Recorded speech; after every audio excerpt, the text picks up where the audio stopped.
Selamat pagi rekan-rekan mahasiswa, apa kabar? Sehat-sehat semuanya ya. Hari ini kita akan memasuki pertemuan keempat. Materi yang akan diberikan ini adalah bagaimana kita membuat tabel pada halaman web. Tahun 2000-an sebelum ada standar CSS diterapkan pada setiap web browser, kebanyakan para web developer ini menggunakan tabel untuk mengatur tata letak sebuah halaman web. Namun sekarang setelah adanya CSS, maka penerapan tabel HTML untuk layout tampilan ini sudah tidak disarankan kembali. Jadi sangat disarankan untuk menggunakan CSS pada saat mengatur tampilan web. Jadinya umumnya saat kita akan menampilkan suatu data yang terstruktur dari database, kita akan menampilkan dalam bentuk tabel. Nah, HTML sebagai bahasa markup ini telah menyediakan elemen tabel yang digunakan saat kita ingin membuat tabel. Jadi kita tidak perlu khawatir karena proses pembuatan tabel ini cukup mudah. Kemudian mari kita kenali terlebih dahulu apa itu tabel. Jadi tabel ini pada dasarnya adalah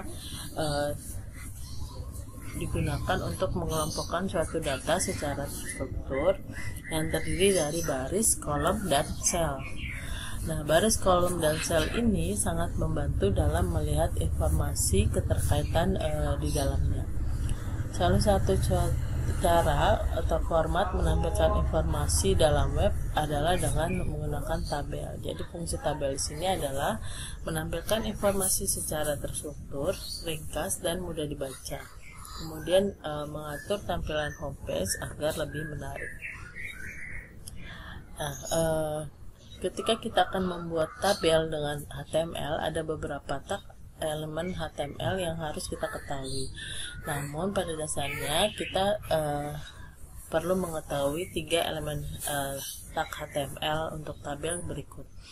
Jadi yang pertama adalah elemen tabel, ini digunakan untuk mendefinisikan pembuatan tabel. Kemudian elemen tr itu digunakan untuk pembuatan baris pada tabel atau disebutnya dengan tabel row. Kemudian elemen td ini membuat kolom atau sel di setiap baris pada tabel atau tabel data. Seperti itu. Nah, seiring dengan perkembangan dan kebutuhan akan tabel HTML juga menyediakan elemen-elemen opsional lain dalam pembuatan tabel. Contohnya adalah elemen th atau tag header, ini untuk mendefinisikan header di dalam tabel. Kemudian ada elemen thead, ini adalah untuk membungkus konten bagian judul atau kepala tabel. Elemen tbody digunakan untuk membungkus konten bagian isi atau tubuh dari tabel.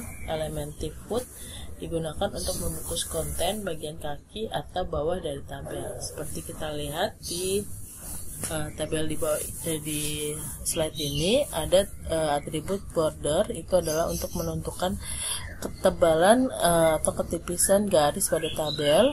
Kemudian width itu adalah untuk mengatur lebar dari tabel.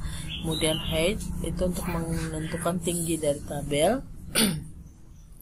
Kemudian ada bg color, berarti kita akan memberikan warna pada tabel. Kemudian background, itu kita akan menyisipkan gambar yang digunakan untuk background tabel. Kemudian ada color untuk mengatur warna suatu sel di dalam tabel. Terus kemudian align, ini untuk perataan ya. Perataan ini ada 2, yaitu perataan horizontal dengan menggunakan align, kemudian perataan vertikal dengan menggunakan vertikal align. Terus kemudian row span berarti menggabungkan beberapa baris, col span ini menggabungkan beberapa kolom, cell padding dan cell spacing ini adalah untuk mengatur spasi baik antar sel maupun spasi di dalam sel.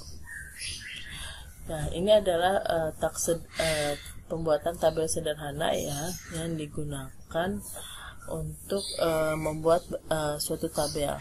Jadi di sini kita akan membuat tabel dengan 2 baris dan 2 kolom. Jadi kalau kita lihat di sini, tabel bordernya adalah 1. Atribut border di sini digunakan untuk mengatur ketebalan dari garis tepi atau border dari tabel.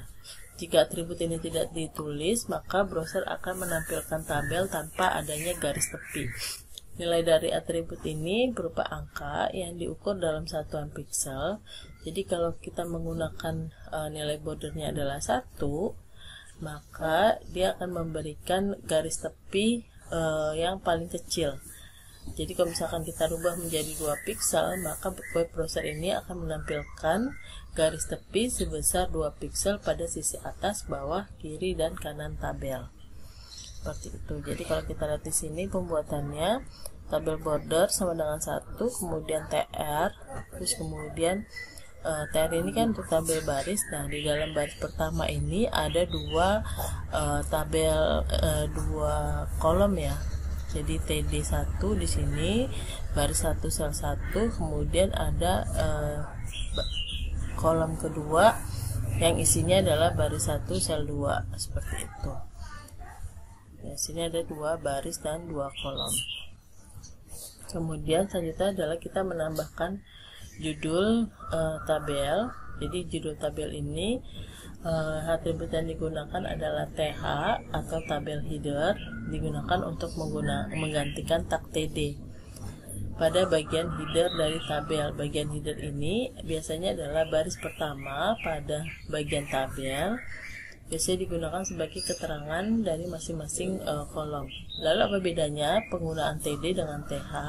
Nah, kalau menggunakan TH, tampilannya akan di bold ya, hurufnya ini akan lebih tebal, terus kemudian teksnya ini berada di tengah center, seperti ini. Jadi ini contoh penggunaannya.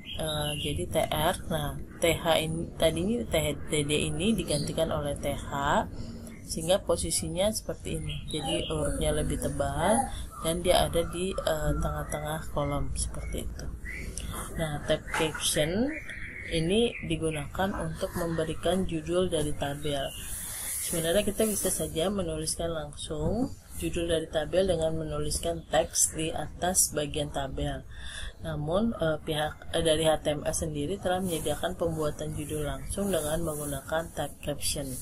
Jadi tag caption ini bisa Anda letakkan setelah tag tabel pembuka dan sebelum tag TR untuk baris pertama. Seperti itu. Contohnya seperti ini ya. Setelah table kemudian diberikan tag caption. Next slide, ini kita akan membahas bagaimana membuat warna pada tabel. Nah, untuk menambahkan warna pada sel dan baris, kita bisa menambahkan atribut BG color di dalam tag TD untuk sel atau TR untuk baris. Nilai atribut BG color ini bisa diisi dengan kode warna dalam heksadesimal atau nama dalam bahasa Inggris. Nah, contoh di sini kita menggunakan BG color dengan menggunakan bahasa Inggris seperti purple, kemudian yellow, cyan, blue, red, dan green. Hasilnya seperti pada tabel daftar nama mahasiswa seperti ini. Terus kita akan mengatur lebar dan tinggi suatu tabel. Jadi untuk keperluan yang lebih khusus, tinggi default dirasa kurang mencukupi. Oleh itu kita perlu mengatur tinggi tabel dengan menggunakan atribut height. Nah, dan mengatur tinggi dari masing-masing baris. Sama seperti atribut width, atribut height ini dapat digunakan di dalam tag tabel atau tag TR. Jika digunakan di dalam tabel, maka nilai dari atribut tersebut akan dibagi secara merata ke dalam seluruh tabel.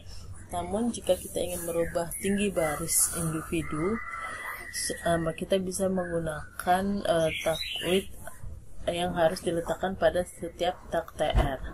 Jadi contohnya nih, jika kita memasukkan atribut height 200 pixel pada tag table, maka browser ini akan membagi 200 pixel tersebut kepada seluruh baris yang ada di dalam table.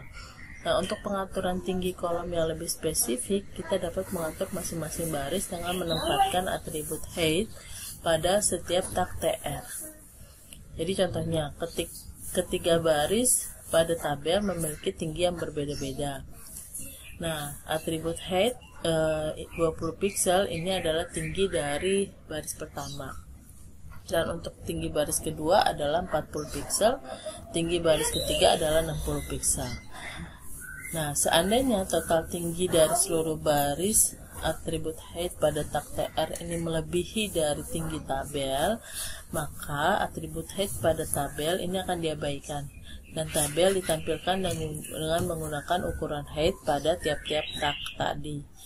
Namun jika ukuran height pada tabel melebihi total height dari tag tr, maka ukuran tabel akan ditampilkan secara proporsional mengikuti height dari tabel. Sehingga untuk menghindari tampilan yang tidak diinginkan, pastikan agar total tinggi baris tidak melebihi nilai height dari tabel. Next slide ini adalah untuk perataan dalam tabel. Perataan secara horizontal menggunakan atribut align, sementara untuk perataan secara vertikal menggunakan atribut realign. Seperti ini. Contohnya di sini t align-nya adalah right, berarti dia akan rata kanan. Seperti itu. Kalau misalkan v align-nya sama dengan left, dia adalah rata kiri. Terus kemudian v align-nya sama dengan top, berarti posisinya dia akan berada di atas seperti ini. Kemudian kita akan melakukan penggabungan sel tabel. Jadi atribut yang digunakan adalah row span dan col span. Kedua atribut ini memiliki fungsi yang sama, yaitu menggabungkan beberapa bagian dari tabel. Yang membedakan adalah atribut row span digunakan untuk menggabungkan bagian tabel, sel yang berada di bawahnya, atau kita bisa sederhanakan untuk menggabungkan bagian tabel secara vertikal. Nah, atribut col span digunakan untuk menggabungkan bagian tabel atau sel yang berada di sebelahnya, atau kita bisa bilang menggabungkan bagian tabel secara horizontal.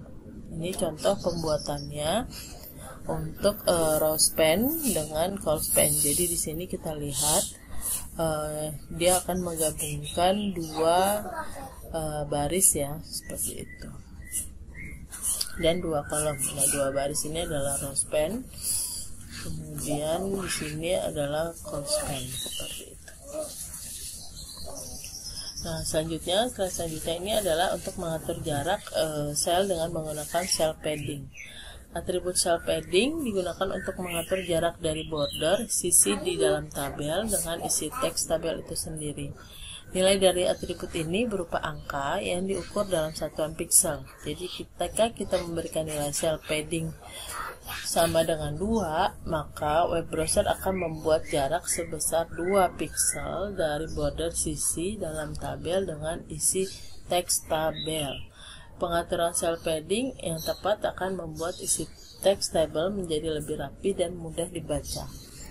Kemudian atribut cell spacing digunakan untuk mengatur jarak antara garis tepi, bagian dalam dan luar. Nilai dari atribut ini bisa berupa angka dengan satuan pixel. Jadi contohnya ketika kita akan memberikan nilai cell spacing sama dengan 2, maka web browser ini akan menampilkan jarak sebesar 2 pixel di antara garis border dan tabel. Ini contohnya seperti ini. Cell padding dengan cell spacing.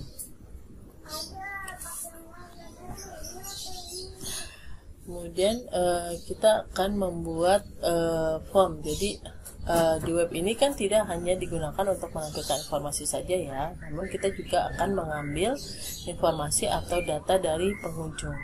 Salah satunya adalah menggunakan form. Form di dalam web ini bisa kita umpamakan atau bisa disamakan dengan formulir di dunia nyata.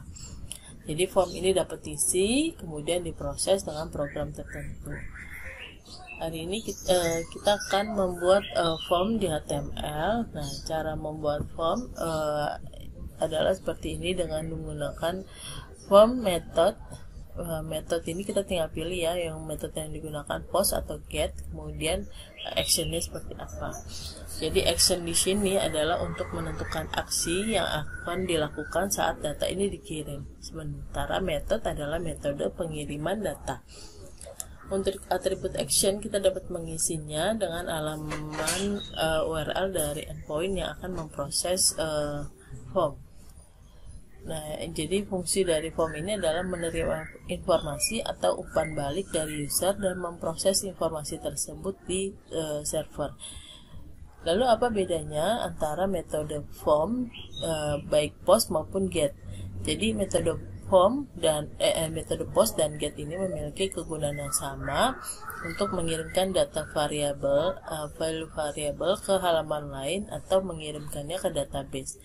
Perbedaannya adalah ketika kita mengirimkan data akan menambahkan isian URL dengan menggunakan metode get. Sementara kalau metode post ini dikirim ke server dan diinputkan pada sebuah permintaan. Ini kita lihat contohnya ya. Jadi kalau menggunakan metode get ini akan terlihat isian datanya seperti ini.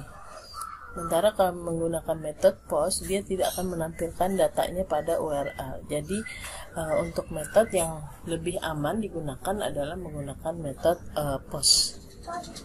Kemudian text box. Text box ini adalah untuk isian dalam jumlah yang tidak terlalu banyak ya. Jadi tagnya yang digunakan adalah tipenya adalah teks atau password. Jadi ini akan menentukan jenis field masukan, teks, submit atau password. Name-nya ini adalah nama untuk field, kemudian value adalah inputannya, size lebarnya, max length adalah jumlah huruf yang dapat dimasukkan ke dalam text box. Kita lihat contohnya seperti ini. Form yang digunakan adalah metodenya adalah post, kemudian text boxnya itu akan dimasukkan ke dalam suatu kolom ya. Jadi seperti ini. Input type adalah text, kemudian name-nya adalah user, size-nya adalah 20. Kemudian size 20 ini berarti jumlah masukan data yang bisa masuk adalah sebanyak 20 karakter. Kemudian kalau password bedanya adalah pada saat kita mengetikkan isian datanya langsung dirubah menjadi asterisk seperti ini. Kemudian ada tombol submit dengan tombol reset. Seperti kita tahu kalau submit berarti kita mengisi form kemudian mengirimkannya ke server. Sementara kalau reset berarti mengosongkan semua masukan yang ditulis dalam form. Kita lihat contohnya seperti ini ya. Jadi dia akan secara otomatis membuat suatu tombol, yaitu tombol simpan dengan tombol reset pada saat kita mengetikkan input type sama dengan submit. Kemudian checkbox. Jadi checkbox ini adalah untuk memberikan beberapa pilihan kepada user. Misalkan ketika kita akan memilih 2 pilihan dari 4 pilihan, maka kita menggunakan tipenya adalah checkbox. Kemudian ada radio button, ini untuk memberi satu pilihan kepada user. Jadi user hanya diberikan pilihan yang sudah terlihat seperti ini. Jadi kita hanya diizinkan untuk memilih 1 dari 3 pilihan. Nah bedanya dengan drop down, kalau option tadi kan ditampilkan semua pilihannya. Sementara kalau drop down itu pilihannya disembunyikan. Jadi kita ngeklik dulu baru nanti ditampilkan. Nah sama tapi hanya bisa memilih 1 pilihan. Kemudian text area, bedanya text area dengan teks. Kalau teks tadi jumlahnya dibatasin. Nah kalau text area ini lebih banyak lagi yang bisa masuk. Biasanya digunakan untuk kotak komentar atau pemberian saran gitu ya. Contohnya seperti ini. Text area dengan row-nya adalah 10, kemudian columns-nya adalah 40. Word-nya adalah physical contohnya ya.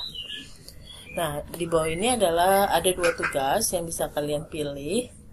Dikerjakan secara berkelompok. Boleh pilih yang ini untuk pengerjaan tugasnya atau dengan yang ini ya. Nah untuk tugas ini akan dipresentasikan pada pertemuan praktikum web programming seperti itu. Jadi sekian materi dari saya untuk video web programming teori.